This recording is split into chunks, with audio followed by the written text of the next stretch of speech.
Hey, what's up, Canada and beyond? Welcome back. It is Wednesday, August 7th, and we're tonight's, as you know, usually Wednesdays is special guest night, and we've got one with us tonight. To be honest with you, we've never met. We've just kind of communicated a little bit on X, where I found her video the other night and used it in our conversation, what was going on From the Roots show, and wanted to make sure that she got full credit for it. And I was inspired by the lady, so I reached out to her, and gratefully she accepted to come and join us here tonight. She just got into the studio, so she hasn't had a chance to get the lay of the land here with me yet. But I'm just going to go through just 30 seconds, guys, of housekeeping, and then we'll get right to our gracious guest. As always, guys, I want you guys to make sure that you get over to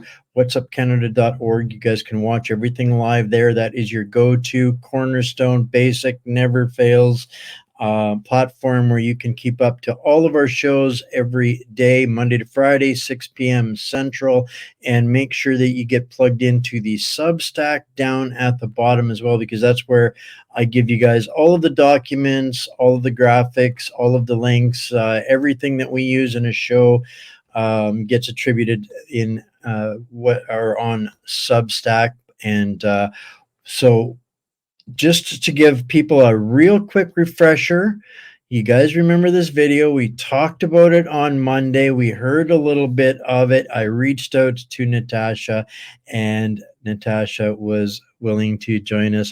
Hey, Natasha, thank you for finding some time to come and talk to us. You're welcome. I'm sorry about the awkward setup. I've had a lot of, it's been a very busy couple of weeks, and my computer is not working, so I'm freestyling here. That is totally perfect. You know, this community here, they've been with me for a long time. It was 4 or 5 years ago. I was covering some of these similar themed rallies in Toronto, on Ontario, or Ottawa and Toronto, and some of those places where it was getting pretty nasty myself. So I know what you've been watching and seeing, and how occupying that must be. But thank you for being brave enough to do that. So this is, forgive me for being a little bit awkward here, but our people here are used to authenticity, genuine people. This is where there's nothing professional about this platform, except for I try to make it look pretty and normal and consistent. But I have had the blessing of meeting amazing people doing amazing things, and getting the opportunity to bring them on here and give them a place to share their story, their experience, the from the horse's mouth kitchen table talk. So I really hope you enjoy your time here with us. I was inspired by, first of all, knowing what you were at, where you were, what you were doing, what you were filming. I was like, okay, this person has some fortitude, to say the least. And then when I started to look into who you were, it's like mom, personal trainer, you're into politics, history, scuba diver, private pilot, athlete, acute, sass mouth, team freedom, fed up. I'm going force of nature. I have to have this lady on the show. So that's my full disclosure on why I was, insistent on bringing you on here. So I hope that sets your mind at ease a little bit. Yeah, thank you. Thanks for having me. Well, so tell us a little bit. That's You're a fierce lady, force of nature. That I can tell just from your bio. Give us a little bit of background and context, because one of the things we don't get, and I guess maybe I'll make this question a little bit more directional, is in Western Canada, Anglo Canada, we don't get a lot of people doing what you were doing that we can understand, and that it can make things make sense to us. So I've tried to get over there and cover things, from time to time, but there is such a barrier between that. So that really appealed to me, that you were able to tell us what you're seeing, living, and experiencing in Montreal, and help us understand. Okay, so just to give people a bit of my background, I've traveled a decent amount on 5 different continents, and I'm based in Montreal. I've lived in Quebec for a long time. I also lived in Alberta briefly when I was 19, and I've been to most of the provinces. So I think I have some sense of the culture throughout Canada, and I've been to 2 out of 3 of the territories. Um, so what I've noticed recently is that there's been a big disconnect, especially within the liberty movement, the freedom movement in Canada, between the West and the East when it comes to the issue of radical Islam. And I think one of the reasons for that is because there's a lot more Muslim immigration out east, specifically in Quebec, because Quebec likes to take immigrants who can speak French. So in Northern Africa, Algerians, Moroccans, they usually speak French, Tunisians as well. And then in Sub-Saharan Africa, generally speaking, a lot of the French speakers are also Muslim as opposed to Christian. Not always, but it tends to go that way. So we have a lot of Muslim immigrants, and That's huge. we see That's different huge. immigration. Sorry? That's really a huge point, and it's something that I kind of know myself because of understanding history. That was French was kind of the international communicator through World War II, and so on and so forth. So yeah, but people haven't realized the difference, and we don't get to hear about the difference that makes on how they end up and where they end up in Canada when people are coming from some of these other places. And I was there in 2021 in Quebec City to a big rally trying to address that, or 2020, about the migration compact and the people that were coming over at Roxham Road and all of this stuff that was going on in Quebec. But we just don't get to hear any of that. So here we are years down the road. I don't think Canada truly understands the impact that you guys are experiencing in Quebec. And that's a big, big factor that's Yes. affects. Yes.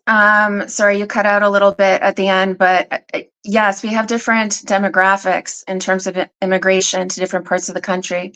So what is bothering people out west is not the same as what we're contending with. And even within Toronto to Montreal, the patterns are very different as well. Mhm. So I'm just trying to explain to people exactly what we're dealing with here, because when it comes to Muslim immigrants, there's extreme variability in their attitudes. And we're importing, like mass importing, a lot of fanatics. And people like me are fed up. And I have also followers who are apostates or ex Muslims. And they're very nervous about what's going on because they see what happened in their country of origin. So it isn't just, old stock Canadians like myself. It's women have cause to be concerned because these cultures are fundamentally incompatible with Western values. There's been a lot of attacks on Jews in Montreal, on synagogues, on Jewish schools, like even elementary schools, and just the brazen declarations of jihad in Canada, in Montreal, on our streets that I documented. And I was the only person who was non-Arabic who was documenting this, aside from I saw CTV for maybe a minute just during the march part. They weren't covering the declarations for jihad, the elevation of shaheeds. For people who don't know what that means, it means martyr, a martyr for Islam. I stood there holding my phone. It's not very high tech, recording all of this because I thought it was very important to document it. And then there's kind of a parallel issue I found out west, is that especially in the liberty movement or people who are more concerned with government overreach, they naturally assume that people who are criticizing the government are always right.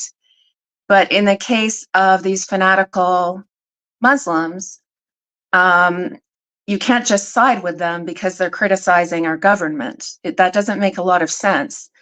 Why they're criticizing our government is the main point. And whether or not people agree with the war in Israel, I personally support Israel. I've lived in the Middle East with my family, and I know what it is to deal with fanatics.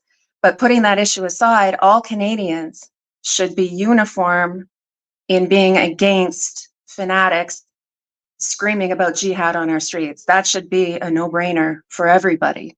So I'm seeing a lot of issues and problems here with connecting the dots for people.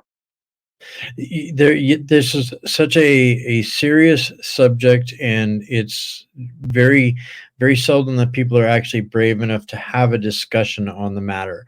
And a lot of the there's so many nuances and different problems with this story, and you highlighted a few of them. I've known myself, a bunch of people that have converted from Islam to Christianity and originate from that part of the world. And I think it wasn't that long ago the fastest growing rate of Christianity was in Iraq and Iran and in Lebanon. So we have to recognize the differences in the people that are causing the problem and the people that are equal victims to the problem. And this is where the line is so horribly blurred.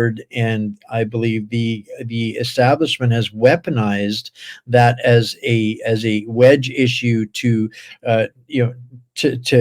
at every level, from between provinces. As you said, it's different. Even as close as Ontario and Quebec are to each other, the problem with the people in the culture is still different because there's so many different environmental impacts and the development of the societies that as they are there. And we've gotten to a point, and this is the video that you were talking about, that you recorded, that got my attention. And as far as I'm concerned, it's kind of a shame that it's only got about 7,000 views on it right now.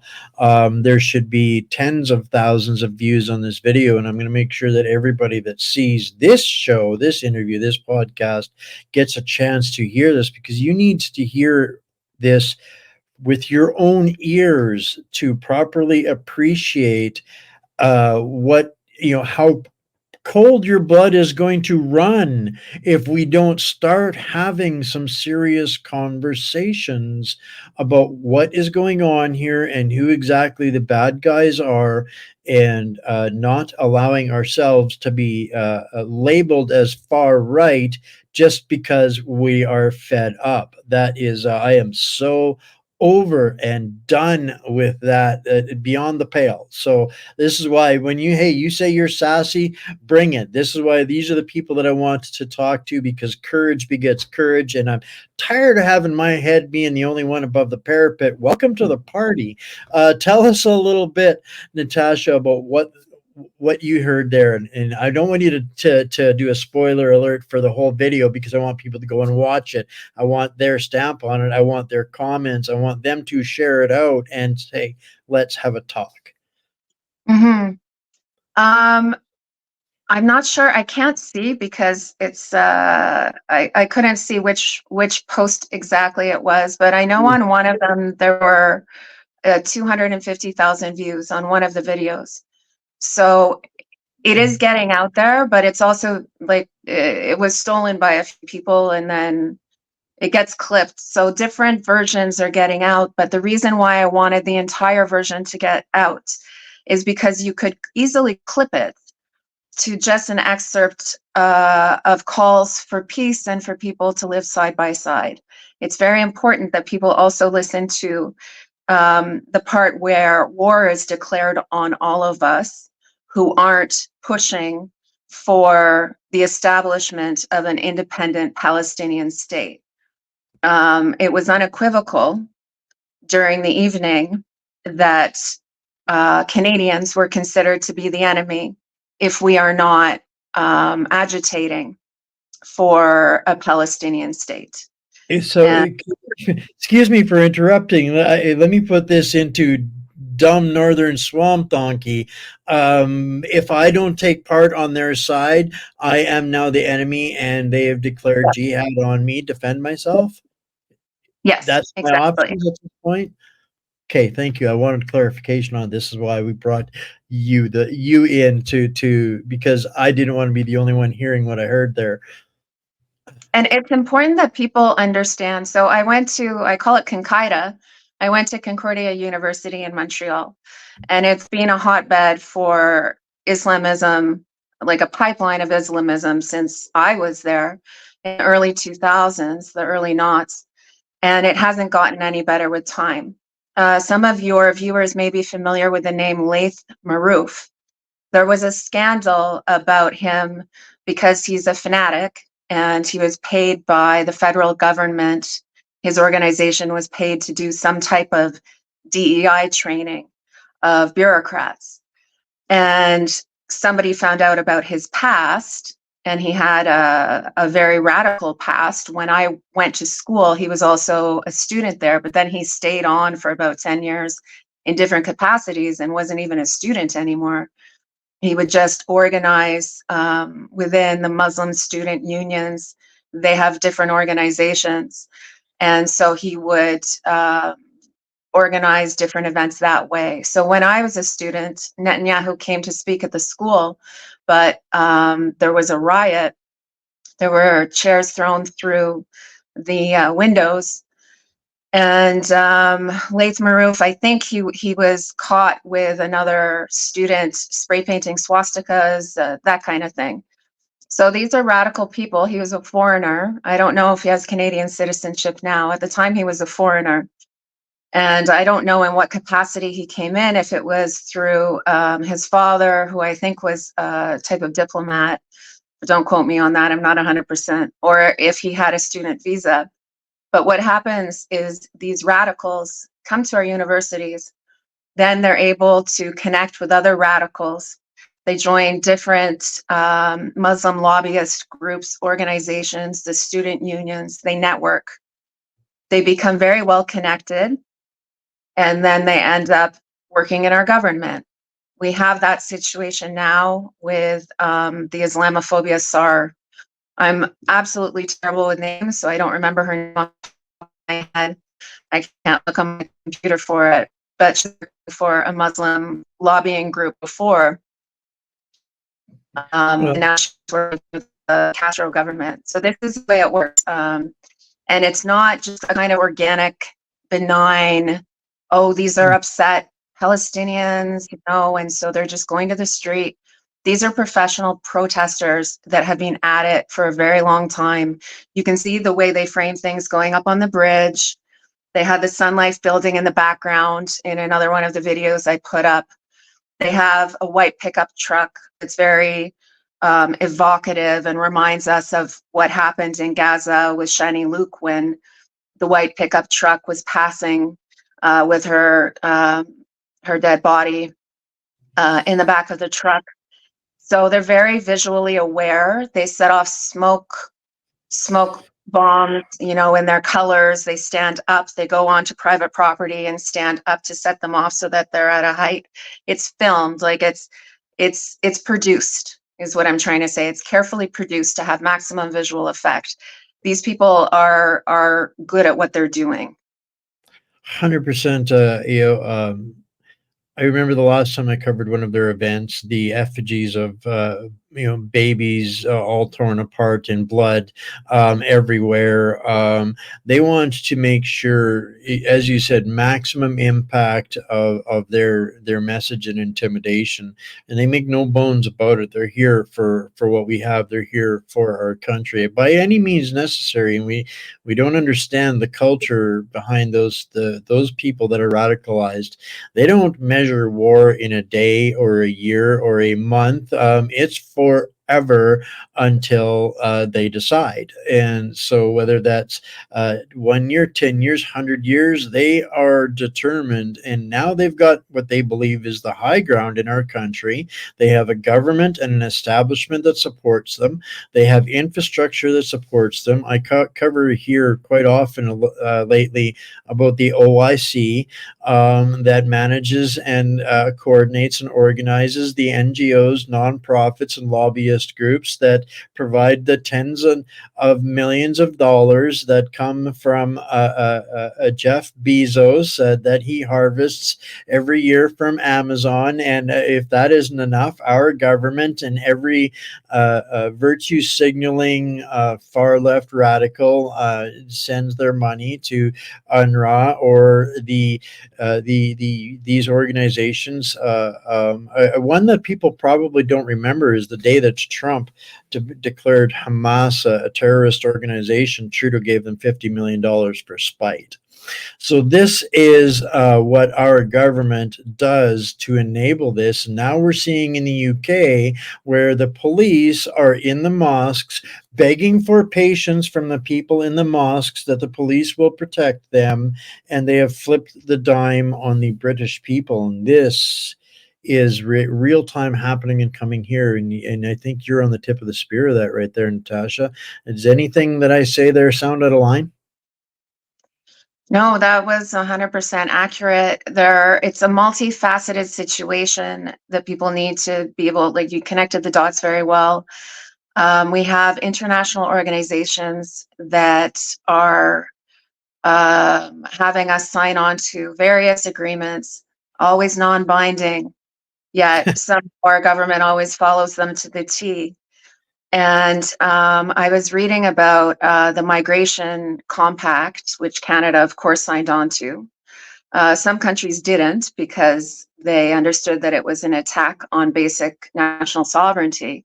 But of course, Canada did. And as part of signing on to this compact, something that I just learned about was that there's a provision where the media are not allowed to be critical of this migration compact.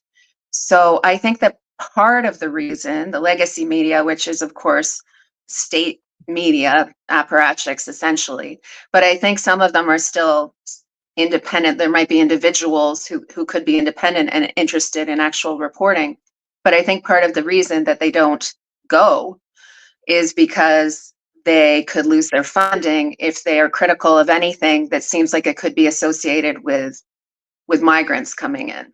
So Right. even though some of these people are, first, second generation Canadian, others just arrived, I can say though, walking through the crowd, that I think most of these people were new to Canada. They were not able to speak English or French. That's in terms of the supporters. So there's a couple of points that you brought up there that I want to, for the people out there listening, to connect the dots on when you mentioned the non-binding agreement and agreements, that there's more of them because they're interlocked and interconnected. These non-binding agreements that are dispensed upon our countries, in Canada, quote unquote, Canada signs them, but we have to look deeper than that. And this is the part that scares me here in Canada, because in order for Canada to agree to them, both parties ultimately have to sign these documents, or members from both parties have to sign these documents. And this is my beef with people desperately hoping that Pierre is going to save us from what is coming, because I've been railing about this for the last little while. Sorry, folks, he signed us onto these as well. And you're 100% correct. They cannot say anything about any of these agreements because that all falls under what they're contractually obligated to under the UNSDA. So there is no political solution out of any of these guys, because the only thing they're fighting for is who gets the money and who's going to do it. And so we've got Trudeau and some others, and kind of the bloc too, that are brazenly open about it. That yeehaw, we love this. We're gonna do this. Or the conservatives who don't have the guts to address this, and Pierre won't answer this, and we are going to be the ones left fending for ourselves against what these people are organizing, and we have no idea. I can promise people they have no idea what the capabilities are and how vulnerable we are right now, and our government is absolutely organized against us, in my opinion. So this is to me, I'm hoping, is a real wake-up call for people. It's not just me in the West screaming about this. You're providing us with reality of what's going on there in Montreal too. Yeah, I'm trying, and I feel a sense of urgency. Believe me, I had better things to do on my Saturday night than stand amongst a bunch of terrorists for 2 hours. It was extremely hot out, and at various points in the evening, I had chills up and down my body because they mean it, and there's a palpable evil, and these are calls for holy war on Canadian land. And in the park where the speeches were given, there was no police presence. And I stuck out like a sore thumb. It was very obvious that I was not enthusiastic. I said nothing, but it was very obvious that I was not an enthusiastic celebrant of the terrorism. So I felt somewhat vulnerable. And then I was ultimately confronted at the end of the evening. I wanted to go all the way to Westmount, because they began in the park. And then, for people who don't know downtown Montreal, then they walk through major streets. And then they walk to the Israeli consulate, which is in Westmount, through downtown Montreal to the Israeli consulate. And then they were going to pray there. But I was confronted by a jihadi cosplayer wearing a terrorist tablecloth around his face, who I would not have even been able to identify if I needed to. And I thought, okay, well, that's enough of this, because, I'm outnumbered, and I don't know what these people are capable of. But the story needs to get out, and that's why I went. And I tagged politicians in my various posts. I sent it to news media. I am trying to get the information out any way that I can, but we need to keep documenting it. Like, Alexa Lavoie has made a valiant effort at trying to document these events, but she's been physically assaulted. They have tried to grab her camera. They've sprayed her camera, I think, with something at different points. The police literally do nothing while this happens. So I know that, when we go as individuals, it could be risky, potentially. I guarantee it is. I've seen some of the violence that happens. I did the same thing for years covering it, and I felt so utterly alone out there. And I'm a big guy, and I've been trained, and you know when it's real, when the danger is real, and I just, from watching that one clip, that very first clip, I knew exactly what you were experiencing there. Um, how has that affected you personally since experiencing this? Because that's not just seeing a video it's when the camera's in your hand. I know that there's a difference. Yeah, I mean, that night I couldn't sleep. I think I went to sleep on Sunday. I missed church because I couldn't get to sleep.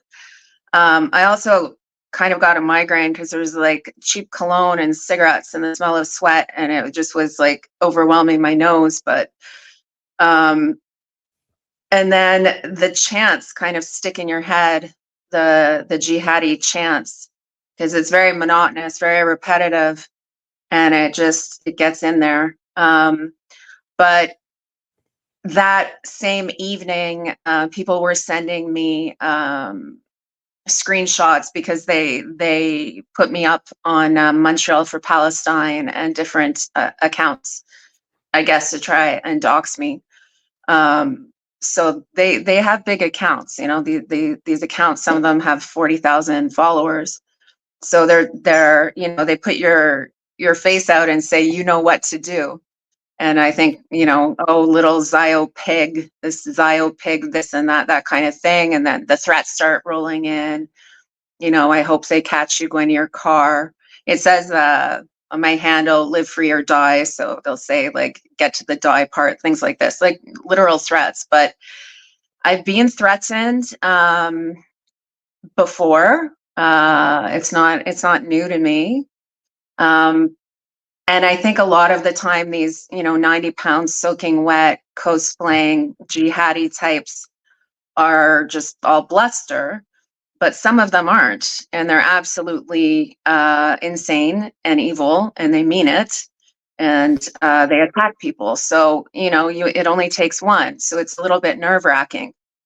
So at the point at which I felt my safety was in jeopardy, I left, and then I was very careful about how I got home. I was very watchful, and I'll hope for the best. But they haven't stopped putting the information out to try to hunt me. So these people are sociopathic. It's a public event, and imagine that they feel comfortable in Canada trying to hunt somebody who documents their public event. It's quite brazen. They speaking from my own experience, and I've filmed these attacks and what they do and how they do it. They make no bones about attacking the elderly, the vulnerable, and women when they have the opportunity to do so. And I've spent days in police stations giving them testimony, identifying the people that are committing these crimes, and nothing, not to this day, not a single bit of not a single charge has been laid for any of the footage that I've given to policing and covering those kinds of events. So I have a genuine fear for your safety in Montreal, because you, as you said it, they hunt, and they absolutely will.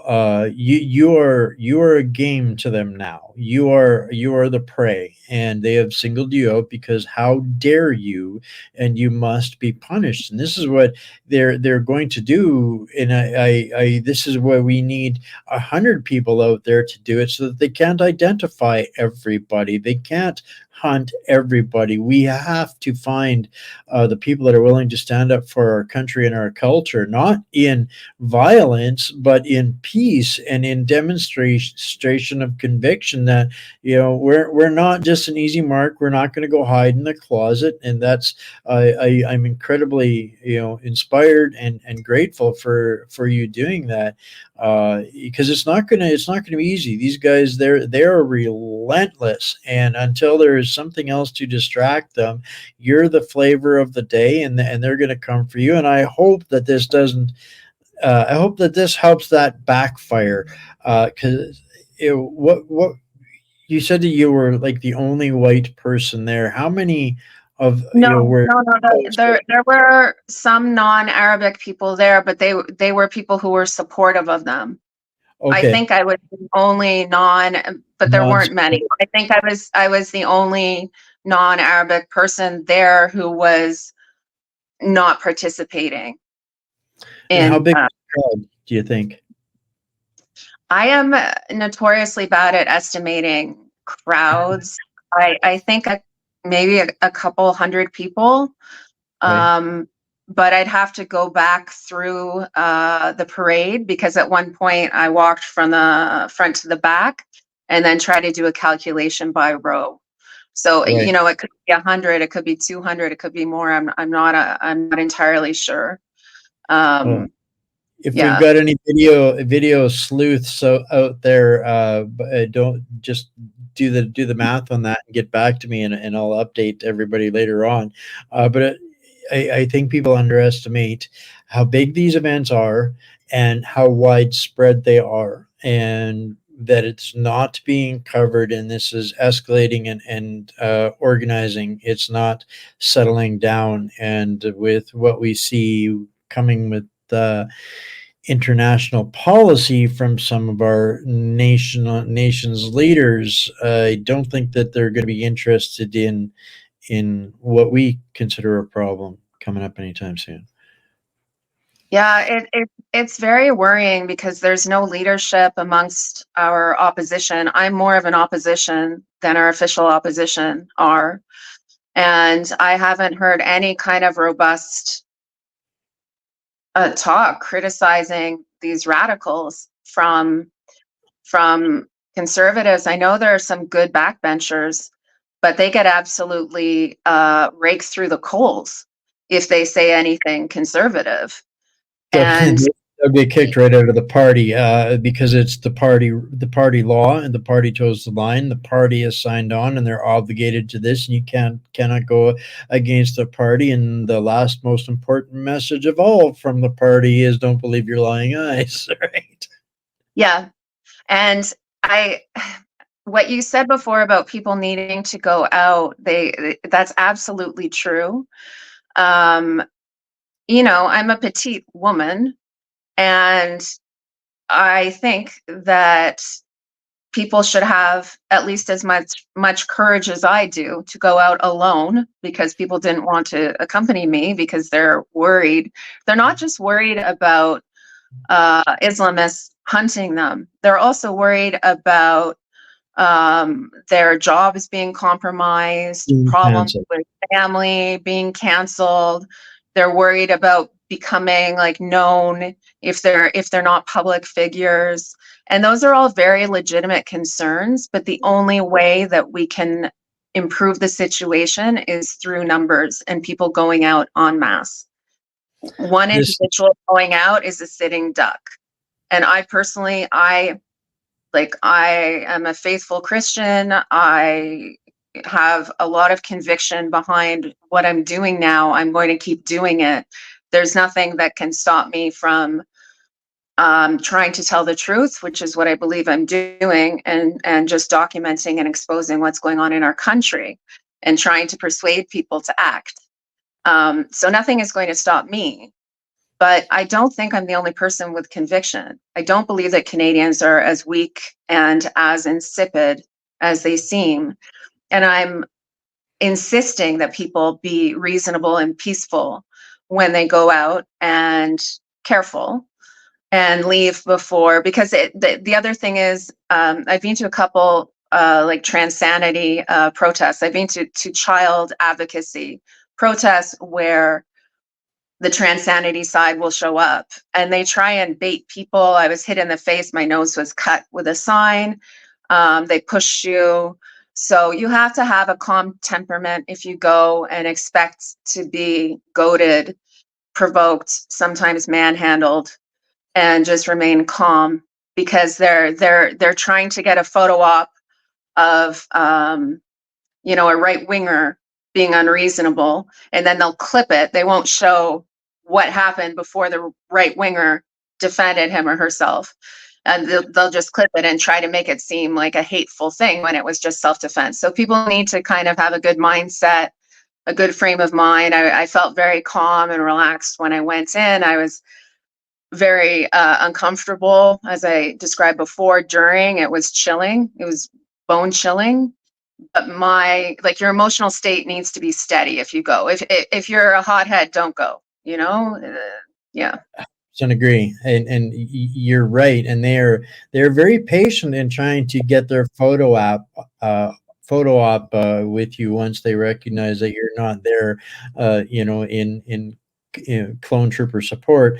I once had one follow me for 25 minutes trying to get an angle of this so he could capture me in the same picture with this alleged confirmed, Nazi guy, and it was just so hilarious that the level that they'll stoop to try and provide that evidence of crime. And I don't blame people. You're right. There's a lot of there's a huge price to pay for being defiant of what's going on here. And England is showing us exactly what that's going to look like when Bill C-63 comes here. And Mhm. that's it's not just a joke or a fad. This is Trudeau's holy grail to have implemented before the election, so that there's every reasonable expectation that Lord Farquaad will win the election. And how dare we disagree? And so that people do have a justified reason for I don't want to say being afraid, but understanding that there's going to be a price to pay. But if people truly realize what they need to be afraid of, is what they're afraid of now is like 1% of what their kids, their grandkids, and everybody else is going to experience if we're not willing to take a few lumps and keep our cool right now. We cannot allow what's happened in Bangladesh. That's a nightmare. What's happened in Venezuela, what's happening in Ireland, what's happening in the UK. It's been happening in France for 5 years straight. The world pays attention to what Canada does and how Canadians behave, and that sets the tone. And I'm so grateful that you are so convicted and have that kind of faith and conviction and understanding, because that's what the world needs more of, is just that level of conviction and understanding. For me, it's clear cut. I fear no mortal man. I don't answer to any mortal man. So it's here, bring it. Hold my beer. Make me a martyr. Make me Edward Snowden. Let's go. What are you doing wasting your time? Yeah, either get real or carry on with your games. And it's really not as difficult. Like, you're right. You're going to get some bumps. You're going to get some bruises. But it's amazing how far I've seen Canadians come in the last few years with that. So I have hope and faith, unconditional faith, but I also have that same, as you said it earlier, sense of urgency. Things are winding up. Yeah. So that's, I guess, a question for you with this group that you filmed, with this chilling testimony and evidence of, was this the first of, or was this the, I know that there's the 300 days of rage celebration that is kind of meant to be this unending thing. Was this a part of that, or is this still a carryover from the October 7th, just a thing, or is this a whole new kick at the can for these guys? I think it's all the same. They just run campaigns within campaigns. This event was organized by Montreal for Palestine. There's also Ottawa for Palestine, Toronto for Palestine. They have these organizations across the country. And then they have, it's very grassroots. They have, even within different boroughs, different sub organizations. So yeah, they people need to understand as well. I documented only one event last weekend. There were events on Sunday. There was also a car rally with overpasses, with their cars covered in flags. I forget what you call them, but the colored pyrotechnic things. Streaming out the window down the highway. I mean, I'm not exactly sure why that's allowed, but Oh, it goodness. appears to be allowed. We're not allowed But there are broadcast many, smoke grenades, right? yeah, I mean, Canadians were beaten in the street for protesting for our own rights, and they were doxxed by the state, and they were imprisoned, charged, trampled with horses. For the Freedom Convoy. So we definitely have two-tiered policing, and this is going on multiple days a week in Montreal. So I just got a slice. It was just a slice of what is going on, what is happening. So it's eerie. It's yeah, it's I think we're I don't know, without the people just refusing to bend. I don't know how much worse this gets before our government is going to address this, even if it is some of the backbenchers, and that's something that I think that we need to collectively be applying pressure on whoever our elected representatives are, and bring Mine is Mark Miller. Oh, you poor lady. I hate to say it, but there isn't, it's almost, we can almost have comparisons of which region has it worse with the most corruption, which is the most corrupt or has the most time served in terrorism. Our government has multiple convicted terrorists within our federal government in extreme places of power. Um, but hey, they're a Canadian representative. I wanted to touch on that. You mentioned that these guys were very grassroots.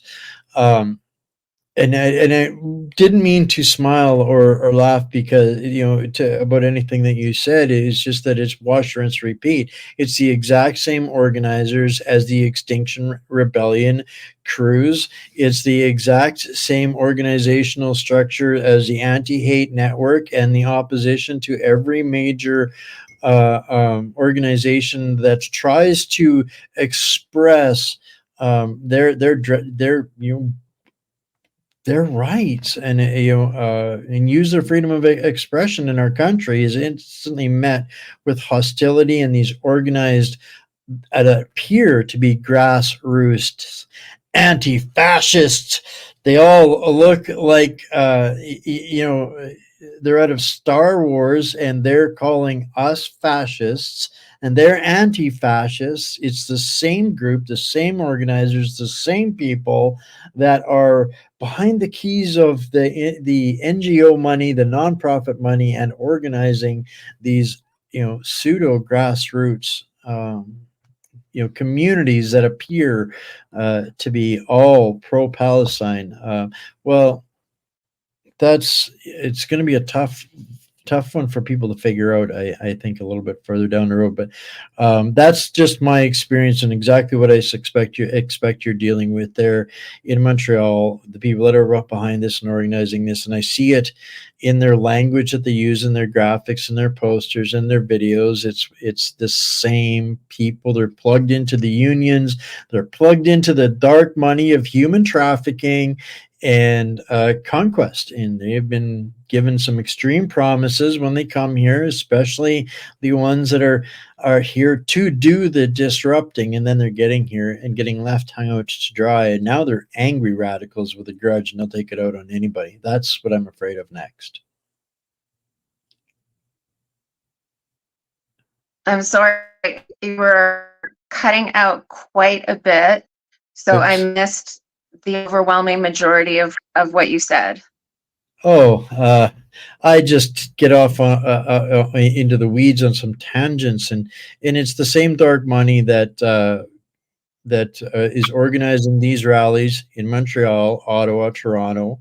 They don't really, there are people there that are there for the sentiment of Palestine, but the overwhelming organization is controlled by professionals, absolute professionals that have infiltrated most of this.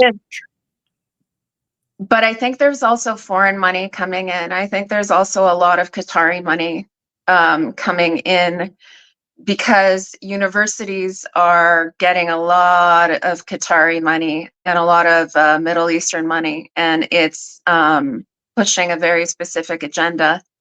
And when I was at Concaida in political science, I'd say the overwhelming majority of the professors were anti-Israel. So it's been going on for a very long time that they're pushing the ideology within our institutions. But there was a point at which the majority of people working in the institutions, all different institutions, were still Canadians that are.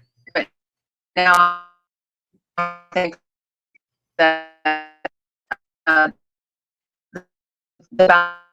balance has shifted, and with younger generation.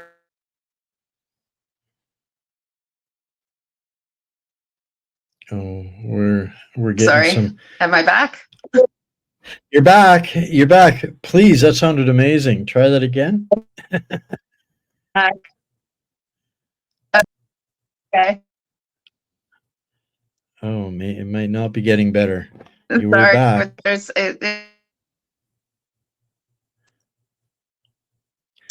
Oh, yeah. I'm back, but you're not back.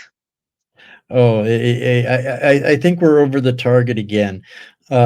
Just disclosure for this platform has been around for a long time, so it's kind of the benchmark. If CBC wants to go, oh, we're in trouble now, they know it's because they watched it on this platform here. So they try to make it uncomfortable for guests and users to stay up to speed on our platform. We'll have to do this again sometime, Natasha. This has been enlightening and disturbing, inspiring, motivating, everything that I could ever hope for when I have a guest on to talk about things. But to to hear it from the people that are experiencing it, that's where the authenticity and people to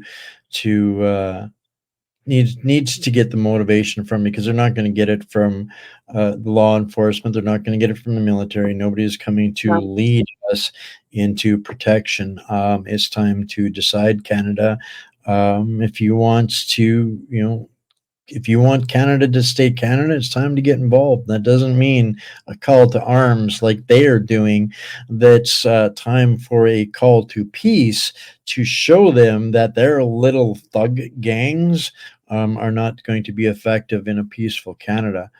Uh, so God bless you for you're doing, and anytime that you have something going on or something that we should know about, we have an amazing community out here at What's Up Canada. It's not an audience; it's a community, and they'll be looking to follow you. I think I've thrown your X platform handle onto every platform already. I'll do it again while we get into the last couple of minutes here. But we got 5 or 6 minutes here. Take your time. What are the things that you want to make sure that you get out to our community? What do you think they need to hear today? They'll probably interrupt us less if you're talking than if I am. So maybe, maybe not. I'm struggling a little bit. I'm hearing bits and pieces. But am I back now? Are you back? Yep, you're back. Yeah. Okay.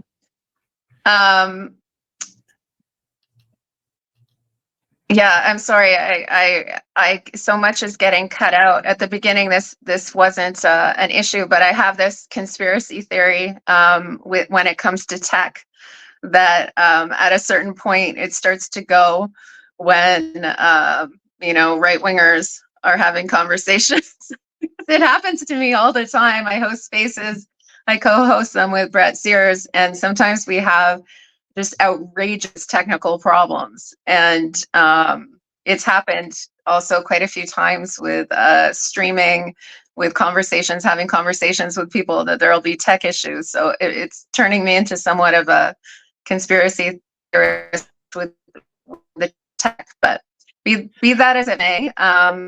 I guess a message I'd like to get out to people is just to try and support people in the grassroots who are attempting to make a difference. And also, sometimes if you can, like, get out yourself and document to keep people aware of what's going on, and have conversations, not just online, but in real life with people. Have difficult conversations, open up these topics. I have conversations with everybody. Nobody's safe. You might be bagging my groceries. We're going to have a conversation. Like I want to have a conversation with everybody around me all the time. I know not everybody is as comfortable uncomfortable because they're worried about conflict. But I think much of the time there's no conflict, and it's just a conversation, and you're just planting seeds. If you present information to somebody who's completely unfamiliar with the information, the first time it'll probably be met with rejection and potentially hostility, because there's a cognitive dissonance for people.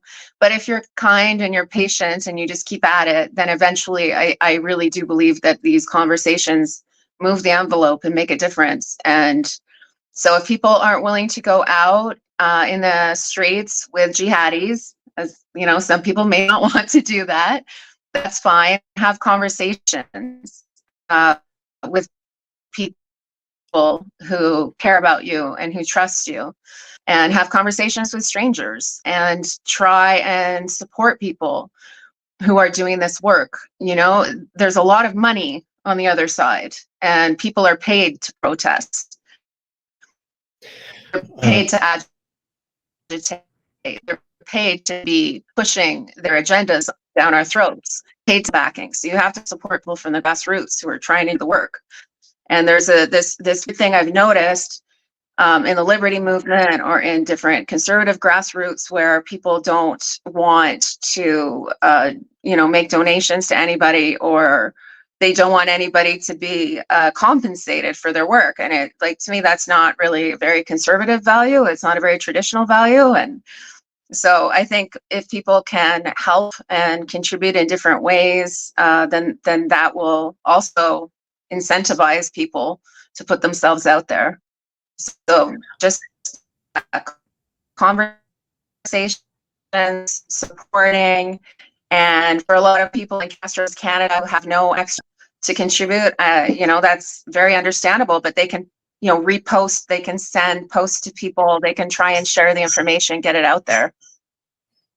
Well, I agree with everything you said there. Thank you so much for suffering the effects of being over to the target and making it to the big leagues of the talking spaces out there, because you don't get that kind of tech issues unless you are directly over the target. So congratulations on that. I really hope I get to join you in one of these spaces from time to time. I know exactly what you're talking about. I got your ex there, and on that note, I agree. If we want better news and better communications, we have to stop being, afraid to support the ones doing the good work. So I see that you have a buy me a coffee .com/Natasha Montreal. I hope some of the folks go over there and at least buy you a couple of cups of coffee for your efforts and your endeavors. And thank you so much for taking the time to join us here, Natasha. And yeah, like I said, if there's ever some breaking news, we are your Huckleberry. You are now one of the family. You're kind of stuck with us. You're going to have a lot of our community is going to you're going to start seeing them in your chats and your discussions. Thank you very much. I'm sorry you're cutting out. It's all good. You're back. Okay. It's all good. I was just going to say I know you'll be hearing from our community, and welcome to the family. Probably getting all chopped up. Well, I'm gonna let her go here now. She's not wasn't real comfortable. Doesn't do this an awful lot, so she's just getting her feet wet. So I hope we didn't scare her too much with the crazy tech. So that was Natasha, guys.